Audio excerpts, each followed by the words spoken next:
হায় হায়, যার শরীরে টাচ লাগলে ভাগ্য খোলে। আল্লাহ রসুল জুমার নামাজ পড়াইতেন খেজুর গাছের উপরে পিঠ লাগায়া।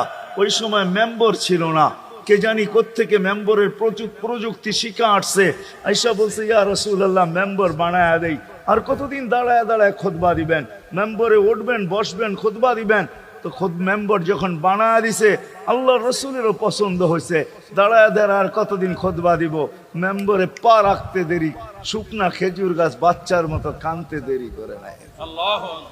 শুধু কাঁদে নাই, সে তো বলতেও ছিল মনে হয় আমার কাছে যে শুধু কাঁদে নাই, বিলাপ করতেছিল সে। কোত্থেকে এই ব্যক্তি আসলো, সে কোত্থেকেই মেম্বরের প্রযুক্তি পাইল, আর মেম্বরই বা কোত্থেকে বানাইলো, আমাকে বঞ্চিত করলো তো করলো কেন? আল্লাহ রসুল তার কান্নার আওয়াজে নিচে নেমে আসছেন, হাত বুলাইতেছিলেন, সান্ত্বনা দিতেছিলেন। তোকে ছোঁয়া দিতে থাকবো, পায়ের নিচে রেখা দিব, তোর গায়ে ছোঁয়া দিয়া মেম্বরে উঠবো। আল্লাহ রসুল শান্ত করতে পারেন নাই। সর্বশেষ যখন বলছেন, তোকে জান্নাতে নিয়ে যাব, তুই দুনিয়া আমাকে খেজুর খাওয়াইতে পারিস না, জান্নাতে নিয়ে যাব, তুই জান্নাতে খেজুর দিবি, আমি মন বড়া খাবো। তখন যে তার কান্না ঠান্ডা হয়েছে। মেরে দোস্ত, যার ছোঁয়া লাগলে ভাগ্য খোলে, আবু তালেব তো বুকে ঘুমাইতেন। মুহাম্মদুর রাসূলুল্লাহ তো আবু তালেবের বুকে ঘুমাইতেন।